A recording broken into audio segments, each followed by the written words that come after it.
चलो बच्चों, अब क्वेश्चन नंबर 1 को सॉल्व करने के बाद हम क्वेश्चन नंबर 2 को सॉल्व करते हैं। जैसे हमने क्वेश्चन नंबर 1 को सॉल्व किया था बच्चों कि हमें सिद्ध करना है कि सिद्ध कीजिए कि 3 + 2√5a का अपरिमेय संख्या है। कैसी संख्या है? अपरिमेय संख्या है। तो हमको जस्ट इसका उल्टा मानना है, यानी कि इस संख्या को हमको अपरिमेय सिद्ध करना है तो हम इस संख्या को क्या मानेंगे? परिमेय संख्या मानेंगे। तो सॉल्यूशन सॉल्व करते हैं। तो सबसे पहले हमको क्या लिखना है? यहाँ पे हमको लिखना है माना 3 + 2√5 एक कैसी संख्या है? परिमेय संख्या। क्लियर? 3 + 2√5 कैसी संख्या? एक परिमेय संख्या है। इसके बाद आपको क्या करना है, जिसमें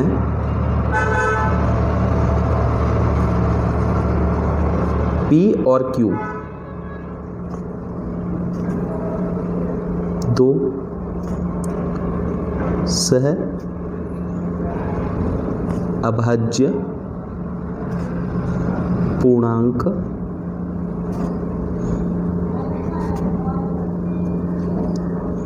इस प्रकार है कि, ठीक है, हमने क्या किया है यहाँ पे 3 + 2√5 को एक परिमेय संख्या मान लिया है। और परिमेय संख्या माना तो सिंपल सी बात है, 3 + √5 को हम क्या लिखेंगे? 3 + 2√5 = P/Q। P/Q और P और Q क्या है? दो सहअभाज्य पूर्णांक। क्या है? सहअभाज्य पूर्णांक। तो हम लिख सकते हैं यहाँ पे, जहां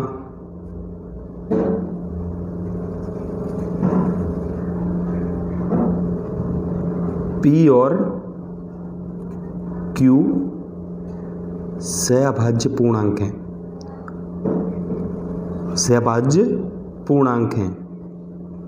बस ये हमको, ये लैंग्वेज वाले क्वेश्चन है तो अधिकतर इनमें हम इसी तरीके से लिखते हैं। तो पहली बात क्लियर होगी बच्चों, ठीक है। अब हम क्या करेंगे, अब आपको सिर्फ एक बात ध्यान रखना है, आपको इस √5 को अलग करना है, ठीक है।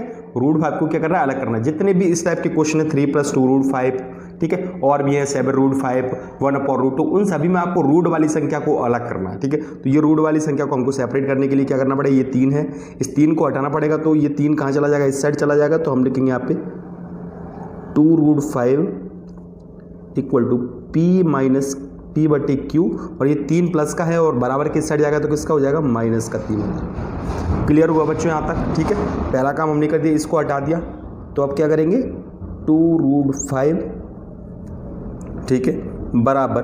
अब इसमें क्या है? हमने इसको सॉल्व कर लिया। इसको सॉल्व करेंगे तो नीचे एलसीएम ले लेते हैं। Q और 1 का एलसीएम क्या आ जाएगा बच्चों? Q और 1 का एलसीएम आ जाएगा Q। क्लियर? और Q का Q में भाग देंगे तो एक बार जाएगा, तो यहाँ पे तो P आ जाएगा माइनस, और यहाँ पे जब 1 का Q में हम भाग देंगे तो क्या है? Q टाइम जाएगा, और Q का ऊपर गुणा करेंगे तो क्या आ जाएगा? 3Q आ जाएगा। आ गया कि नहीं? ठीक है। नहीं तो आप इस तरीके से भी कर सकते हो, इसका इसमें गुणा P माइनस, और इसका इसमें 3Q और बटे में Q का इसमें, ठीक है। इस तरीके से भी कर सकते हो। तो ये हो गया, क्योंकि ये सहअभाज्य संख्या है। अब ये हो गया क्लियर। अब हमारा क्या बचा? इसमें हमारा 2 बचा है। √5 को हमको अलग करना है। तो √5, अगला स्टेप क्या है? √5 हमारा ये बचा, और ये √5 देखो किसके? 2 के गुणा में है। देखो प्लस वाली संख्या माइनस बनती है हमेशा, बराबर के उस साइड माइनस वाली प्लस की बनती है। गुणा भाग बनता है और भाग गुणा बनता है। तो ये हमारा √5 के किस में? गुणा में है, तो ये किस में जाएगा? बटे में जाएगा। तो P - 3Q बटे में Q, और इसके पूरे के बटे में आएगा 2, ये वाला 2। क्लियर?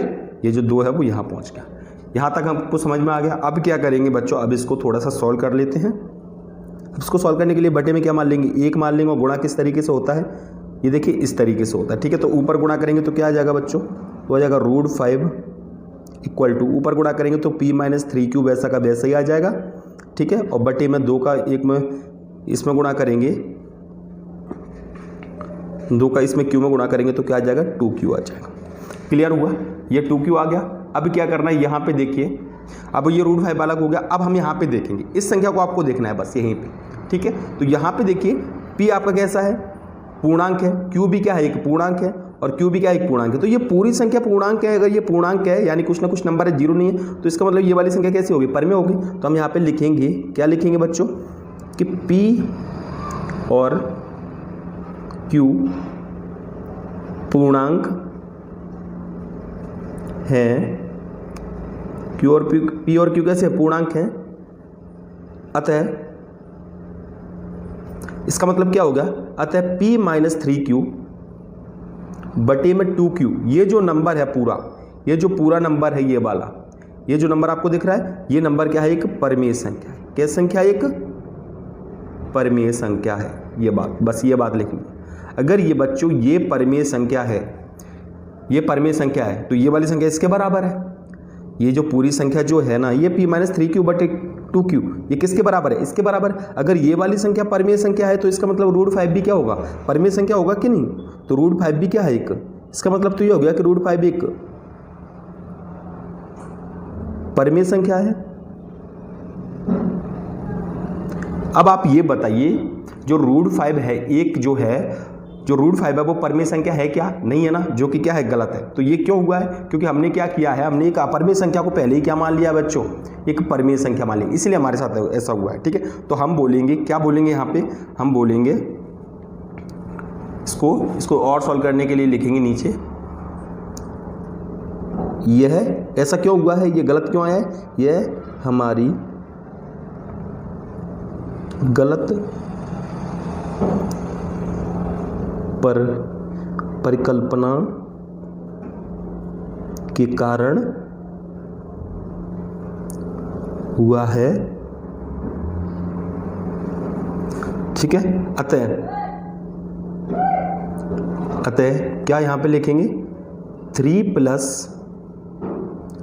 2√5 एक कैसी संख्या है, अपरिमेय संख्या, अपरिमेय संख्या। ठीक है, ये इसका आंसर हो गया। इस तरीके से आपको लिखना है। क्लियर? तो इस क्वेश्चन को भी आप सॉल्व कर लीजिए और इसको लिख लीजिए। अब सॉल्व करते हैं हम क्वेश्चन नंबर 3 को, इसके लास्ट क्वेश्चन को। इसमें 3 क्वेश्चन दिए हुए हैं। पहला क्वेश्चन है 1/√, इसकी अपरिमेयता हमको सिद्ध करनी है। दूसरी 7√5, इसकी अपरिमेयता, और दूसरी 6 + √2। ठीक है, तीनों क्वेश्चन बिल्कुल क्वेश्चन नंबर 2 के जैसे हैं, हम आराम से इसको सॉल्व कर लेंगे। तो सबसे पहले हम करते हैं क्वेश्चन नंबर 1 को करते हैं, तीसरे के पहले क्वेश्चन को करते हैं, यानी कि हम सॉल्व करते हैं बच्चों कौन सा क्वेश्चन, 1/√2, इसको सॉल्व करने वाले हैं। ठीक है बच्चों, तो सॉल्व किस तरीके से करेंगे, तो सॉल्यूशन लिखने के लिए सबसे पहले हम क्या करते हैं, जो हम हमेशा अपरिमेयता सिद्ध करने के लिए हम अपोजिट मानते हैं, यानी कि हम इस संख्या को क्या मानेंगे, एक परिमेय संख्या मानेंगे। तो हम बोलेंगे 1/√2 एक परिमेय संख्या है। क्लियर? परिमेय संख्या है जिसमें P और Q इस प्रकार हैं कि P और Q हम क्या माने, पूर्णांक मानेंगे। इस प्रकार है कि कैसे, 1/√2 = P/Q, जहाँ पे Q क्या है, हम बोलेंगे Q P और Q सहअभाज्य संख्या है। कैसी संख्या है, सहअभाज्य संख्या। क्लियर हुआ यहाँ तक, ये मानेंगे। अब हमको क्या करना है यहाँ पे, अब हमको इस √2 को अलग करना है। ठीक है, तो सबसे पहले हम क्या करेंगे बच्चों, सबसे पहले हम क्या करेंगे, इसका क्रॉस मल्टीप्लिकेशन कर देंगे। तो इसका इसमें कर देते हैं। ठीक है, 13 गुणा करने पर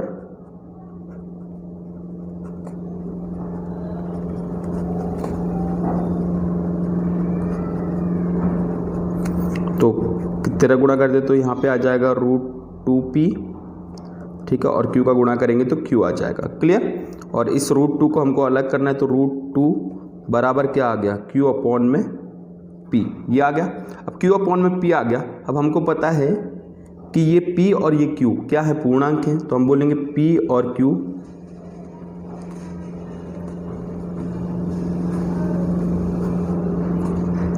पूर्णांक हैं। अगर ये पूर्णांक हैं तो इसका मतलब क्या हो गया, P/Q क्या हो गया, तो हम बोलेंगे Q/P एक परिमेय संख्या है। कैसी संख्या है, परिमेय संख्या। अगर ये संख्या परिमेय संख्या है, अब ध्यान रखिए P बटे Q कैसा है, Q बटे P एक परिमेय संख्या है, तो इसका मतलब ये हो गया, बच्चों कि √2 भी क्या हो गया, एक परिमेय संख्या हो गया। लेकिन क्या ये बात सच है, बताइए, क्या ये बात सच है क्या कि √2 एक परिमेय संख्या है? बिल्कुल भी नहीं, √2 एक परिमेय संख्या है ही नहीं। ठीक है बच्चों, तो हम जानते हैं कि √2 एक परिमेय संख्या है ही नहीं है। क्लियर? तो √2 कैसी संख्या है, बताइए, √2 कैसी संख्या बच्चों? √2 जो संख्या है वो एक अपरिमेय संख्या है। तो यहाँ पे हम लिखेंगे, क्या लिखेंगे,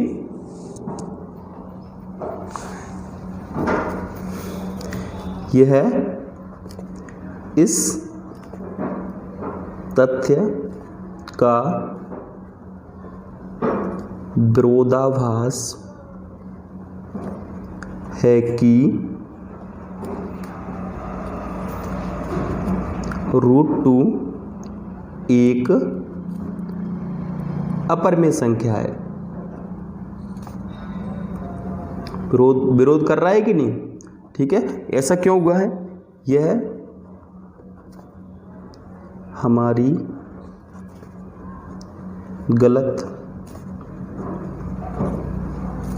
परिकल्पना के कारण हुआ है। अतः हम बोलेंगे क्या, 1/√2 कैसी संख्या है? एक हमने अपरिमेय माना था, एक अपरिमेय संख्या, परिमेय माना था, अपरिमेय संख्या है। बस हो गया इसका आंसर। क्लियर? आपको समझ में आया किस तरीके से हमने क्वेश्चन को सॉल्व किया? तो सभी क्वेश्चन को एक ही तरीके से हमको सॉल्व करना है। अब हम करते हैं इसका लास्ट क्वेश्चन, सेकंड क्वेश्चन। इसका सेकंड क्वेश्चन है बच्चों, देखिए सेकंड क्वेश्चन है इसका, थर्ड का सेकंड जो क्वेश्चन है वो है 7√5। हम 7√5 को सॉल्व करेंगे।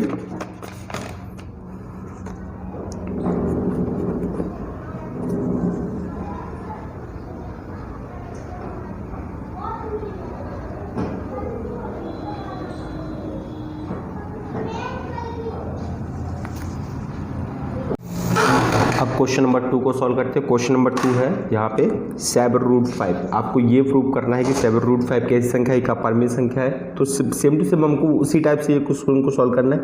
तो हम सबसे पहले क्या सॉल्व करेंगे, इसमें लिखेंगे, क्या लिखेंगे सबसे पहले, माना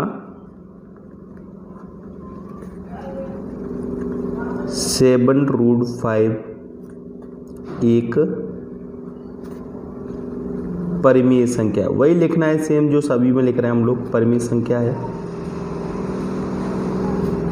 ठीक है, और क्या लिखेंगे, जिसमें P और Q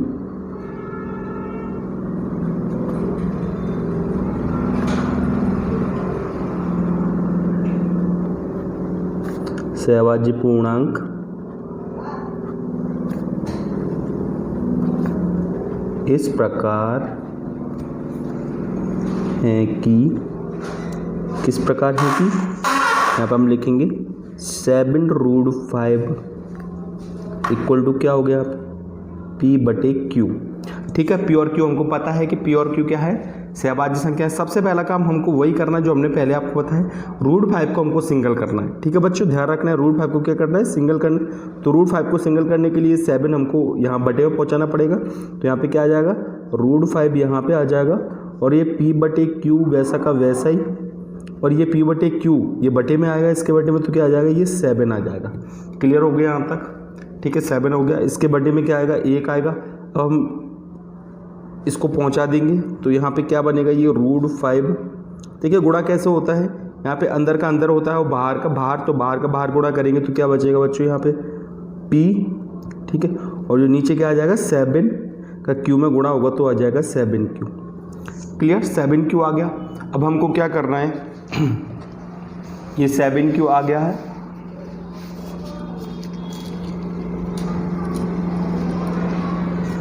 Q आने के बाद हमको क्या करना है, यहाँ पे हमको ये देखना है, देखो बच्चों P/7Q क्या है, हमको पता है कि P और Q कैसे हैं, हमको पता है कि P और Q पूर्णांक है। P और Q क्या है, पूर्णांक है, पूर्णांक है यानी कि कोई ना कोई नंबर है। तो यहाँ पे ये वाला नंबर, ये वाली संख्या पूरी क्या हो जाएगी, इसीलिए क्या हो गया बच्चों, इसीलिए P/7Q एक कैसी संख्या है, एक परिमेय संख्या है। कैसी संख्या है, परिमेय संख्या है। क्लियर से बात समझ में आ गई, वही हमने जो पहले लिखा था वही लिखा है। अब ये वाली संख्या परिमेय है बच्चों, P/7Q परिमेय है, तो इसका मतलब √5 भी कैसी होगी, परिमेय होगी। तो यहाँ पे हम लिखेंगे, इसका मतलब क्या हो गया कि √5 भी क्या होगी, एक परिमेय संख्या होगी। क्लियर, √5 भी कैसी संख्या होगी, एक परिमेय संख्या है। अब ये तो विरोधाभास हो गया, विरोध हो गया कि नहीं, क्योंकि √5 कैसी है, एक अपरिमेय संख्या हमको पता है। तो यहाँ पे हम बोलेंगे यह इस तथ्य का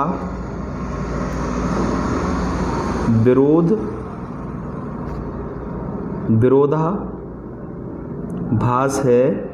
किस तत्व का, कि √5 कैसी है, कि √5 एक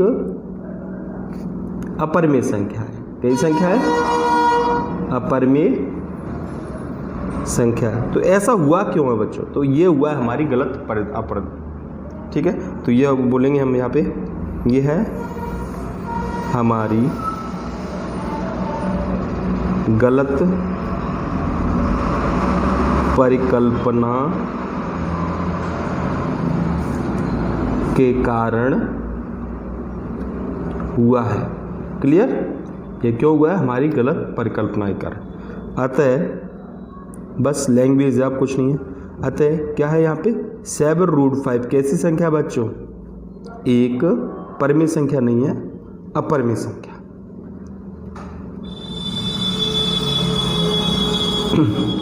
सभी क्वेश्चन बच्चों बिल्कुल सेम टू सेम क्वेश्चन है, बिल्कुल भी यहाँ पे कोई थोड़ा बहुत डिफरेंस है नहीं, तो बिल्कुल इजी क्वेश्चन है। अब हम बात करते हैं यहाँ पे अगले लास्ट क्वेश्चन की। इसकी लास्ट क्वेश्चन है बच्चों कौन सा, 6 + √5 को सॉल्व करते हैं। ठीक है, तो लास्ट क्वेश्चन है 6 +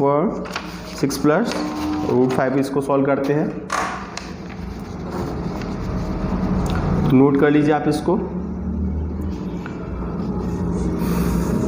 लास्ट है यहाँ पे, सॉरी यहाँ पे थर्ड है,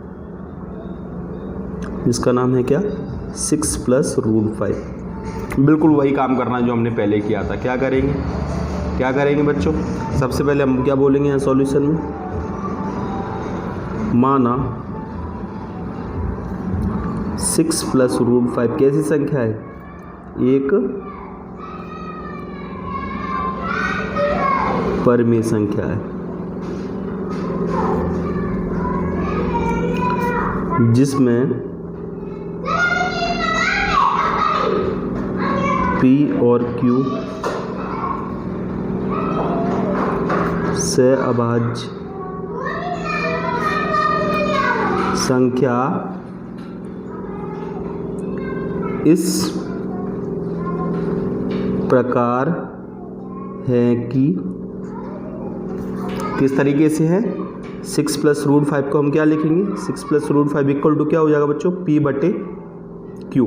क्लियर, ये पहला काम हो गया। इसके बाद हम क्या करते हैं, इसको अलग करते हैं, इसको इधर ही रखते हैं और सबको उधर पहुँचा दो। √5 = क्या हो जाएगा, P/Q, और ये 6 इधर जाएगा तो किसका हो जाएगा, माइनस का। अब इसको सॉल्व कर लेते हैं, तो √5 इस पूरे को सॉल्व करते हैं बच्चों।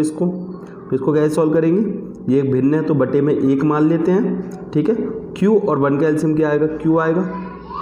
Q का Q में भाग देंगे तो 1 बार जाएगा, और 1 का ऊपर P में गुणा होगा तो P आएगा, और 1 का Q में भाग देंगे Q बार, और यहाँ पे 6Q। ठीक है, तो ये कैसी संख्या है, एक परिमेय संख्या। तो यहाँ पे बस इस लैंग्वेज को लिख दो जो हमने पहले लिखा था। क्या लिखेंगे कि P और Q पूर्णांक हैं, इसीलिए क्या होगा, P - 6Q बटे में Q। कैसी संख्या, एक परिमेय संख्या, एक परिमेय संख्या है। क्लियर हुआ यहाँ तक बच्चों?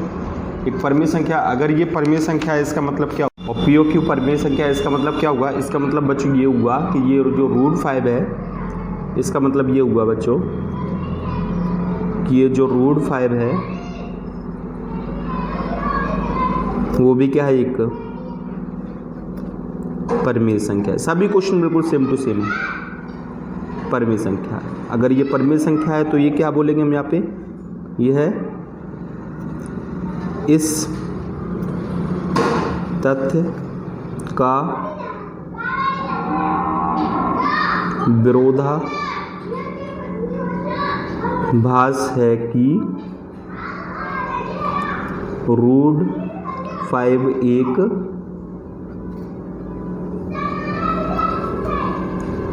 अपरिमेय संख्या है।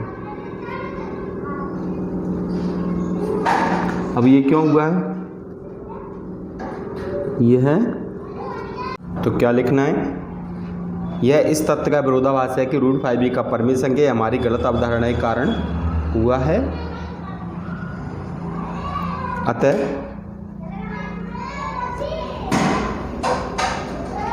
सिक्स प्लस रूट 5 कैसी संख्या है, एक परमेय संख्या नहीं है,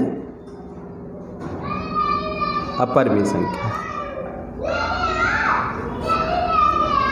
क्लियर हुआ बच्चों? तो इस तरीके से हमको क्वेश्चन को सॉल्व करना है। तो ये प्रश्नावली का लास्ट क्वेश्चन था। अब हम बात करेंगे अगले चैप्टर में अगली प्रश्नावली के बारे में।